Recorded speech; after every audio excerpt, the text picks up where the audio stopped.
தொடர்ந்து நம்முடைய அவைக்கு மக்கள் பிரதிநிதிகளுக்கான சிறப்பு நீதிமன்ற வழக்குகளை கண்காணிக்கிற மிகச்சிறந்த நீதிபதி என்கிற அளவில் உங்களுக்கு மக்கள் பிரதிநிதிகளாக இருக்கிற எம்எல்ஏ, எம்பி போன்றவர்களை கண்காணிக்கிற நீதிமன்ற வழக்குகளை கையாளுகிற மிக நேர்மையான ஒரு நீதிபதியாக இன்றைக்கு நம் முன்னால் வருகை தந்து சிறப்புரை ஆற்றுவதற்காக வருகை தந்திருக்கிற நீதிபதி அவர்கள் சங்கத்தமிழிலும் துறைபோகியவர்கள், திரைத்தமிழிலும் துறைபோகியவர்கள். ஒரு திரைப்படத்தை பார்த்த பிறகு அந்த திரைப்படத்தின் மூலமாக தமிழ் உணர்ச்சி மாணவர்களுக்கு சென்று சேர வேண்டும் என்கிற கவலை கொண்ட அற்புதமான தமிழ் கவலை கொண்டிருக்கிற நம்முடைய நீதியரசர் திருமிகு ஆனந்த் வெங்கடேசன் அவர்கள் தன்னுடைய தலைமுறையாற்ற அன்போடு வருகிறார்கள். அன்பு பாராட்டி அழைக்கிறோம்.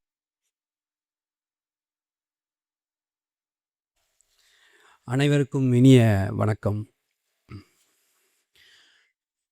நாவிலும் பாவிலும் இலக்கிய காவிலும் நவிலும் சொற்கோவிலிலும் சொல்லிடும் இசையிலும் தேனினும் இனிய தெள்ளிய சுவையாய் இலங்கிடும் என் தீந்தமிழே, உனை தொழுதேற்றித் தொடங்குகின்றேன்.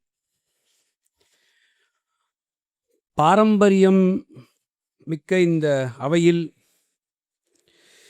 தமிழ் மரபின் தலைமகனாம் கவிச்சக்கரவர்த்தி கம்பனை தலைவனாகப் போற்றி ஆண்டுதோறும் தமிழ் வளர்க்கும் கம்பன் கழகத்தாருக்கும், மேடையில் வீட்டிற்கும் முக்கிய விருந்தினருக்கும், இந்த நிகழ்விற்கு வந்திருக்கும் தமிழ் அறிஞர்களுக்கும் சான்றோர்களுக்கும் மற்றும் இங்கு குழுமியிருக்கும் பெரியோர்களுக்கும் தாய்மார்களுக்கும், சட்டத்துறையிலிருந்து வந்திருக்கும் நீதிபதிகளுக்கும்,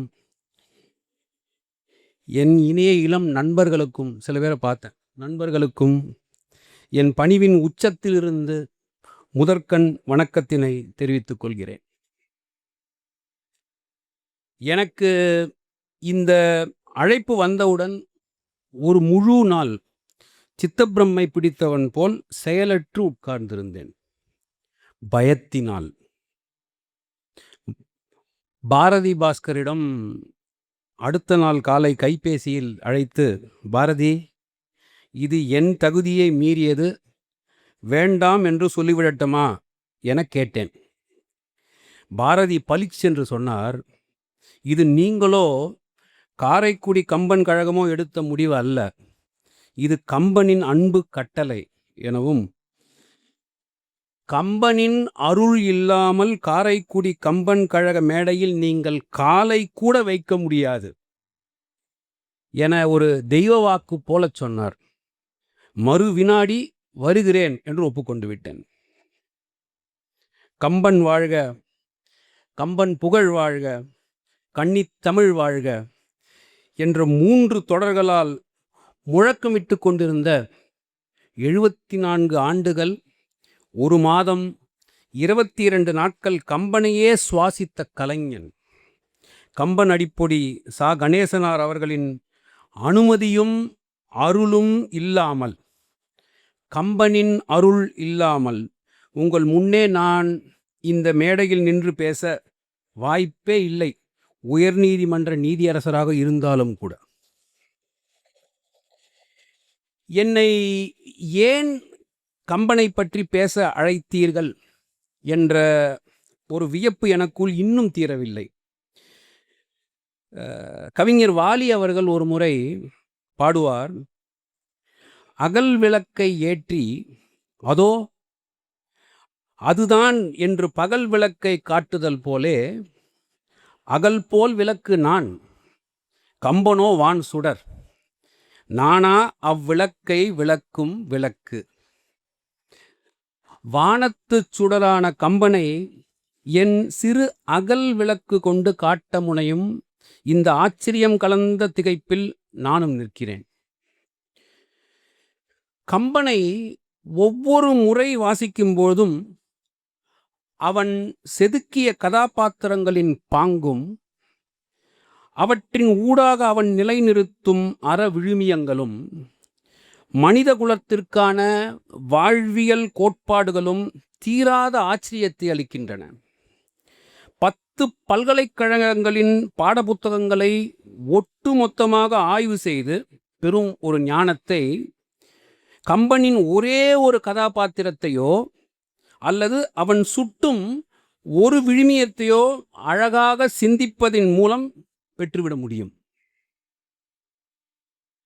வள்ளுவத்தை ஒரே சொல்லில் சொல் என்றால் அறம் என்று சொல்லிவிடலாம். மகாபாரதத்தை ஒரே சொல்லில் சொல் என்றால் முரண்கள், அறங்களின் முரண்கள் என்று சொல்லிவிடலாம்.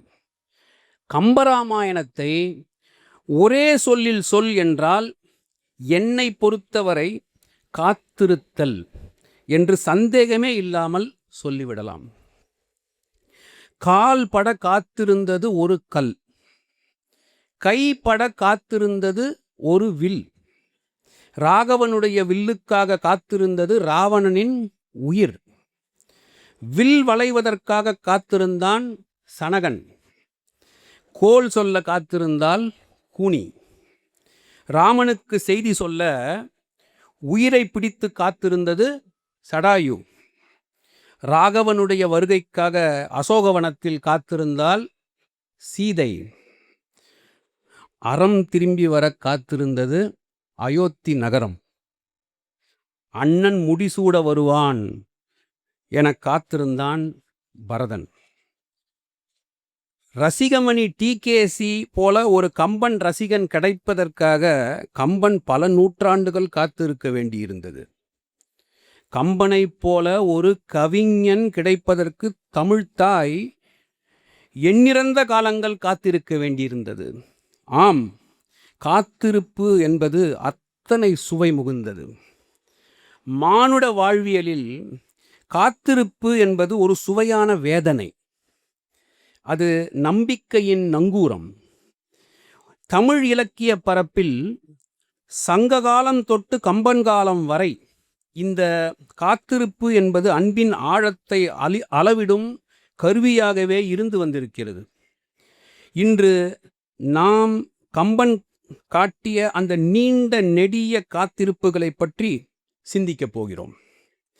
இந்த சிந்தனை ஓட்டம் எனக்கு வருவதற்கான காரணம் இன்றைய தலைமுறை இழந்து வரும் விழுமியங்களில் ஒன்று காத்திருத்தல்.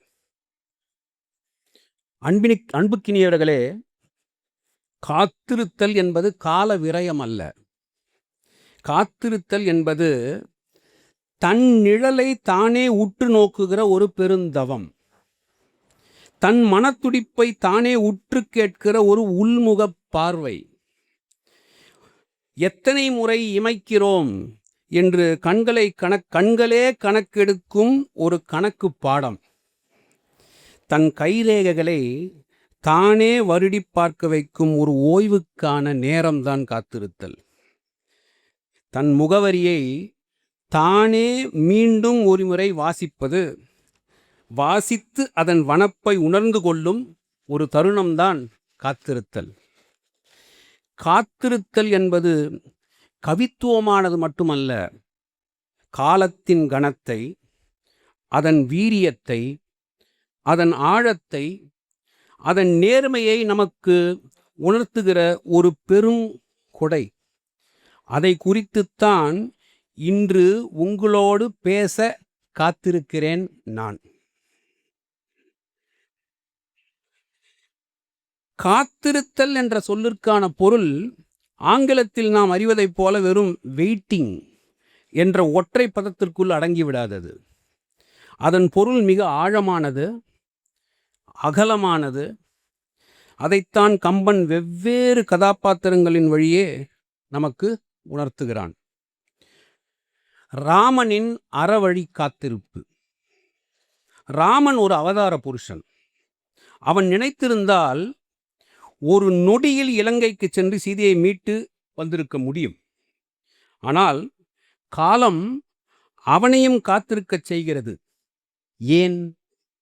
அதுதான் காப்பியத்தின் நோக்கம். அறத்தின்பால் நம்பிக்கை கொண்ட ஒரு தலைவன் எப்படி இருக்க வேண்டும் என்பதற்கு காத்திருத்தல் என்கிற பண்பு மிக முக்கியமானது என்பதை ராமகாவியம் நமக்கு உணர்த்துகிறது.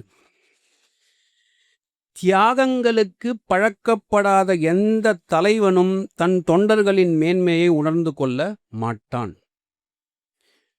பதவியை இழத்தல், காட்டின் கல்லையும் முள்ளையும் மலையையும் கடத்தல், ஆசாபாசங்களை புறந்தள்ளுதல், குடும்பத்தை பிரிதல் என எல்லா வழிகளையும் இன்முகத்தோடு ஏற்றுக்கொண்டான் ராமன்.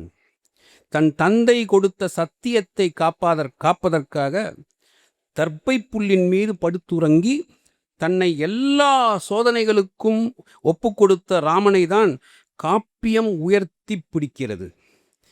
ராமனின் காத்திருப்பு ராவணனை அழிப்பதில் கூட ஒரு மகத்தான பண்பை காட்டியது. போர்க்களத்தில் ராவணன் ஆயுதங்களை இழந்து நின்றபோது அவனை கொல்லும் வலிமை இருந்தும் ராமன் அவனுக்கு மன்னிப்பை பரிசாக வழங்குகிறான். இன்று போய் நாளை வா என்று அவன் சொன்ன அந்த ஒரு சொல்லில் போர் வேண்டாம் என்கிற அறச்சிந்தனையும் எதிரிக்கும் ஒரு வாய்ப்பளிக்க வேண்டும் என்கிற பெருந்தன்மையும் பொதிந்திருந்தது. இந்த காத்திருப்பு தான் ராமனையும் ராவணனையும் ஒப்பிட்டு பார்க்க வைக்கிறது. ராவணன் தன் ஆணவத்தின் உச்சியில் நின்று பொறுமையின்றி செயல்பட்டு விழுந்தான். ராமனோ அறத்தின் மீது கொண்ட பிடிமானத்தோடு பாதை வழுவாமல் காத்திருந்து வென்றான். இறுதியில் மானுடம் வென்றது என்கிற ஒற்றை புள்ளியில் ராமகாவியம் உயர்ந்து நிற்பதற்கு காரணம் ராமன் கடைபிடித்த இந்த மகா தவம்தான். அடுத்து பரதனின் அறவழி காத்திருப்பு. பரதனின் காத்திருப்பு என்பது பழி உணர்ச்சியோடும் குற்ற உணர்ச்சியோடும் பிணைந்தது. தாயின் பேராசையால் அண்ணன் காட்டுக்குச் சென்றான் என்ற பழி, தன்னால்தான் அண்ணன் இந்நிலைக்கு ஆளானான் என்ற குமுறல், இவை அவனை வாட்டின. கையிலிருந்த அரசாட்சியை அவன் ஏற்க மறுத்தான்.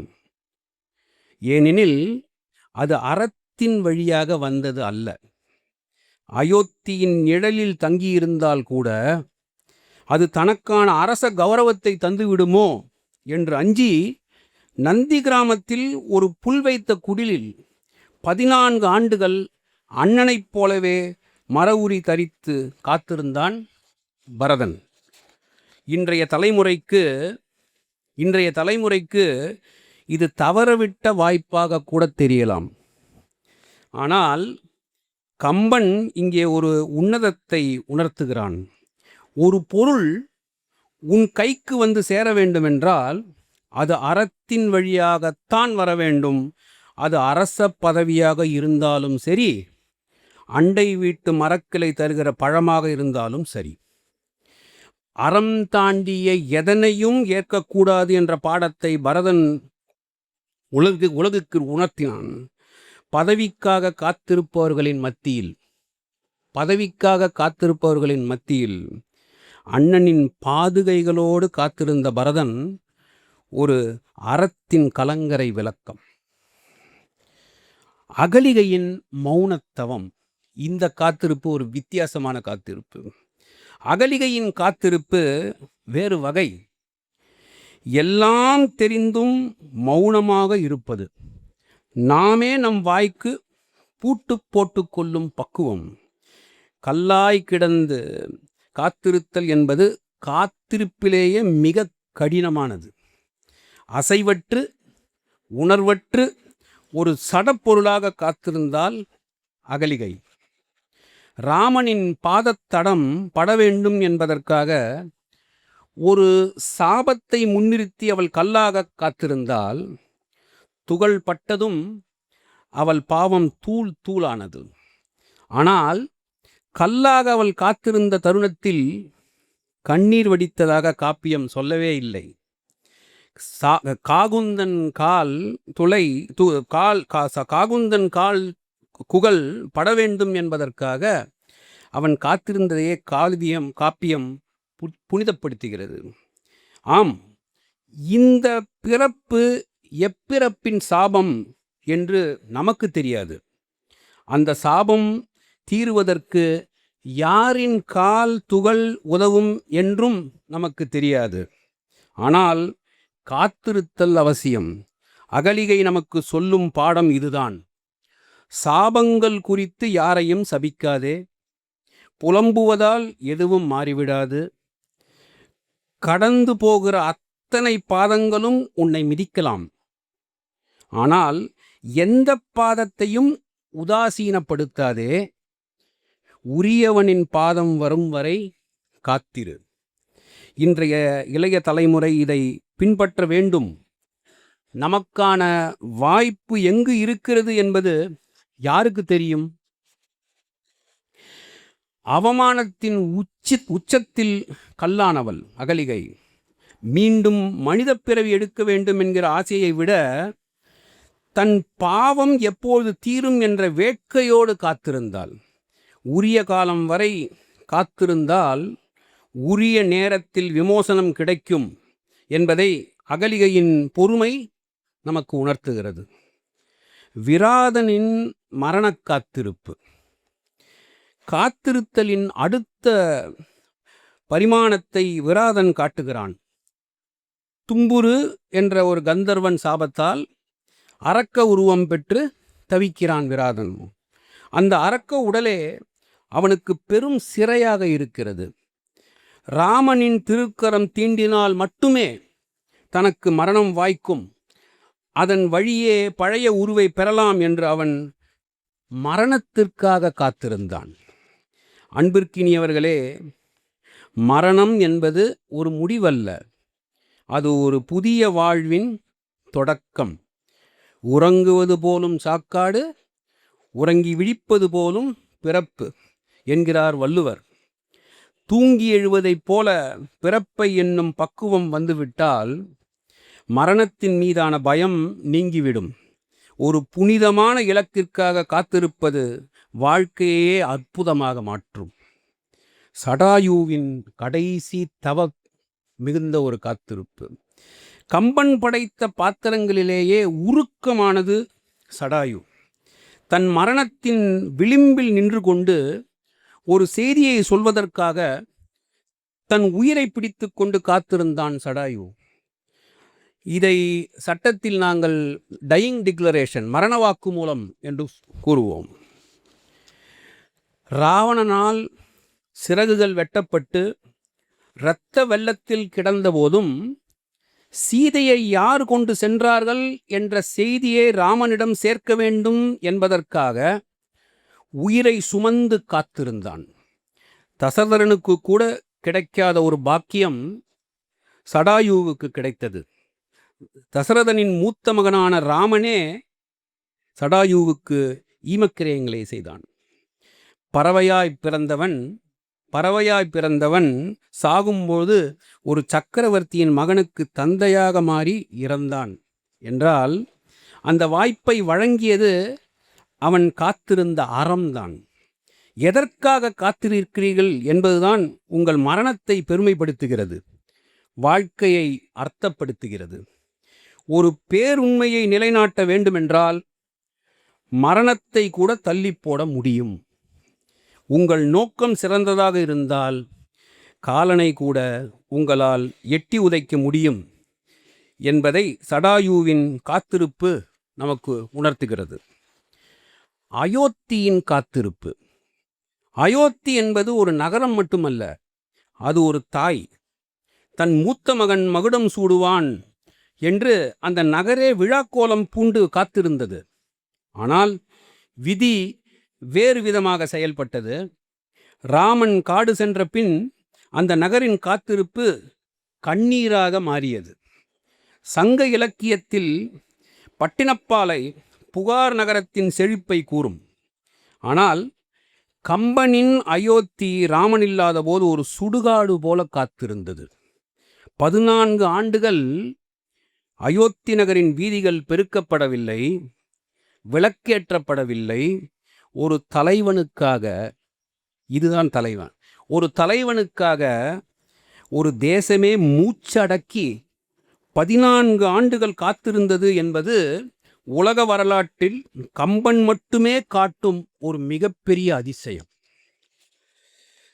இவற்றையெல்லாம் தாண்டி அசோகவனத்தில் சீதையின் காத்திருப்பு ஒரு காவியத்தன்மை கொண்டது. அரக்குகளின் அச்சுறுத்தல்களுக்கும் ராவணனின் உளவியல் சித்திரவதைகளுக்கும் நடுவில் சீதாதேவி மேற்கொண்டது ஒரு துன்பியல் தவம். அதுதான் சுந்தரகாண்டத்தின் ஜீவனாக அமைந்திருக்கிறது. அந்த படலத்தில் காத்திருத்தல் என்பது பொறுமையாக இருத்தல் என்பதை தாண்டி சீதை தன் கற்பை காத்திருத்தல், தன் குலப்பெருமையை காத்திருத்தல், ராமனின் புகழை காத்திருத்தல், தர்மத்தை காத்திருத்தல் என பலவாறாக விரிகிறது. அசோகவனத்தில் சீதையின் காத்திருப்பு என்பது வெறும் நாட்களை எண்ணுவது அல்ல, அது ஒரு தார்மீக போர். அங்கே கம்பன் காட்டும் சீதை பெண்மை என்ற சொல்லுக்கு ஒரு புதிய இலக்கணத்தை தருகிறாள். சீதையை சுற்றி அரக்கிகளின் மிரட்டல்கள் நெருப்பாக எரிய அவள் மட்டும் ஒரு பனித்துளியின் அமைதியோடு காத்திருந்தாள். அந்த அமைதி பலவீனத்தால் வந்தது அல்ல, என் ராமன் வருவான் என்கிற அசைக்க முடியாத நம்பிக்கையால் வந்தது.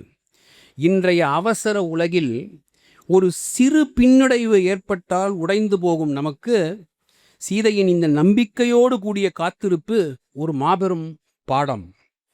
வள்ளுவர் சொல்வார், நிலை குலையாது நிற்றல் தவம் என்று. சீதை அசோகவனத்தில் நின்றது அத்தகைய ஒரு தவம். அவள் உடல் மெலிந்திருக்கலாம், ஆனால் அவளது அறம் எவரினும் தீண்ட முடியாத உயரத்தில் இருந்தது. ராவணன் அவளுக்கு கொடுத்தது காலக்கெடு, ஆனால் சீதை அதை தனக்கான காலத்தவமாக மாற்றினாள். எனவே நண்பர்களே, காத்திருத்தல் என்பது சோம்பேறித்தனம் அல்ல, அது ஒரு விதை மண்ணுக்குள் புதைந்து செடியாக வெளிவர காத்திருப்பதை போன்றது.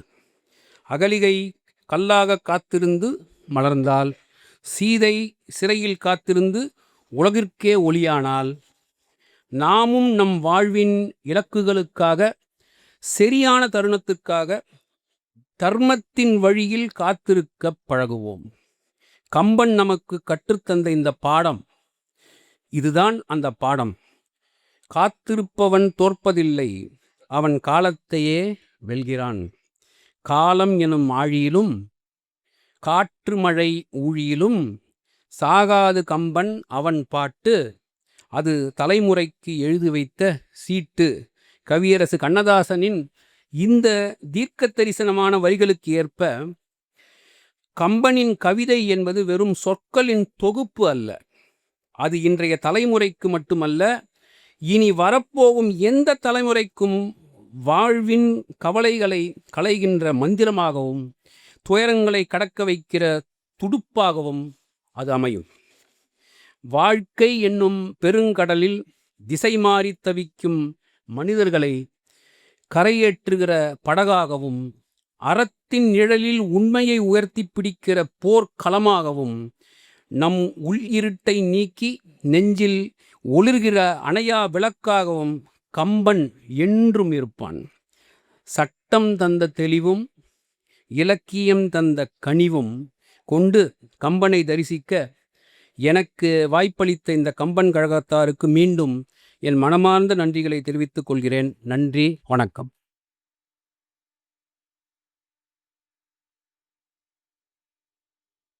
நீதிபதிகள் நீதி புத்தகங்களை புரட்டியிருக்கலாம், கவிதை புத்தகத்தை புரட்டிய ஒரே நீதிபதி திருமிகு ஆனந்த் வெங்கடேஷ் அவர்கள்தான். எத்தனை முறை கம்பன் கவிதையை திருத்தி திருத்தி படித்து பார்த்தார்களோ அத்தனை முறை அவருடைய இனிய பேச்சுக்காக நாம் காத்திருக்கிறோம். கம்பனுக்கும் நீதிபதிக்கும் நிறைய நெருக்கமும் தொடர்பும் உண்டு. நீதிபதி மகாராஜன் அவர்கள், நீதிபதி இஸ்மாயில் அவர்கள், இதோ அந்த அணிவரிசையில் எங்கள் ஆனந்த் வெங்கடேஷ் ஐயாவும் இணைகிறார்கள். உங்களுக்காகத்தான் இந்த மேடை காத்திருக்கிறது. இன்னும் நாங்கள் 30 நாளுக்கு காத்துத்தான் இருக்க வேண்டும். எங்களுடைய நிலையும் அதுதான். காத்திருப்பு ஒரு சுகம். மிக அற்புதமாக ஒரு நீதிபதி எழுதிய கவிதை நீதி வாசகங்களை நாம் கேட்டுக்கொண்டிருக்கிறோம். ஒரு பொறுமையான, அமைதியான, தத்துருவமான, நேர்மையான ஒரு நீதிபதியினுடைய நீதி கவிதை வாசகம் அரங்கில் ஏறியிருக்கிறது. அவருக்கு நன்றி பாராட்டுகிறோம்.